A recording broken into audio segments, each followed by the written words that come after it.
So we're seeing the right things take place right now when it comes to Cardano, getting ready for this new era of decentralization. Maybe even by the time this video comes out, we're closing in on that 70% needed for Chain hard fork to be deployed.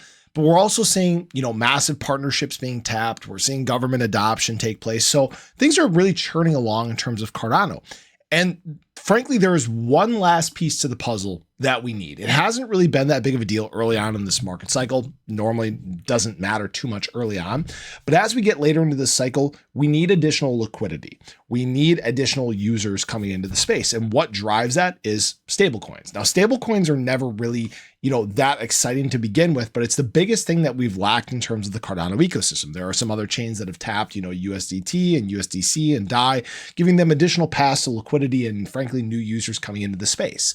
And now we've kind of gone through this period where we've had some trial and error. We've dealt with djed. Djed is working fine. It's not really meant to be that large of a stable coin anyways.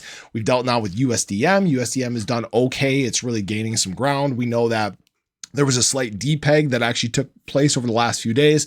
It is repegged to $1, so that's all looking good. And frankly, what that has to do with is just low liquidity right now. We're still waiting for more amounts of liquidity to flow in. But I think one of the biggest things that we're waiting for is USDA. Now, we've talked about USDA. That is actually coming here very soon. We are actually going to be having some discussions about it as we close in on Rare Evo. I believe they're actually doing a presentation and discussion there. And again, this is being spearheaded by Ansons. Now, why this is important, right? The biggest reason why some of these other chains that have adopted, USDC and USDT and DAI have been, frankly, very successful in tapping new users and new capital is because it is a multi-chain token, right? You can easily move liquidity from one chain to another.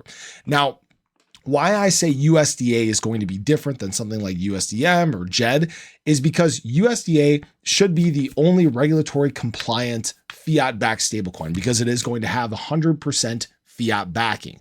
Some other coins use assets as part of their reserves, and frankly, there is some volatility that comes with that too, right? But what this does is this becomes a token that frankly has the ability to span borders.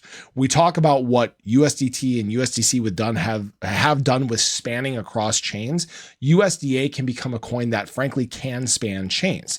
It's also being done not just by Ansons, but it's done in partnership obviously with Emergo, which is more of an enterprise based entity when it comes to the Cardano chain in general.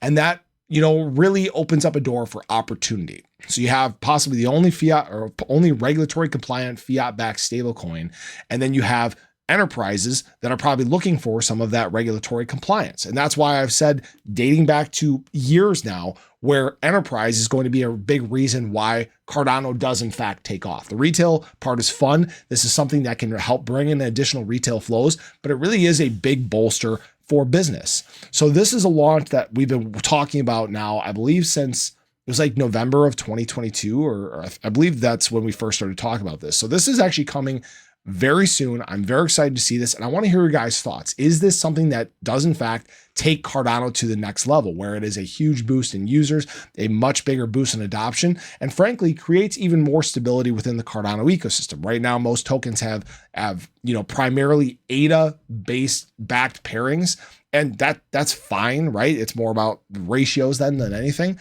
but you may see more stability come about for the Cardano ecosystem as we gain users, as we gain more capital, and as we gain much bigger exposure to these stablecoins. So I appreciate you guys as always. I hope you guys enjoyed the video. Let me know your thoughts below, but have a great day. I'll catch you guys in the next one. Take care.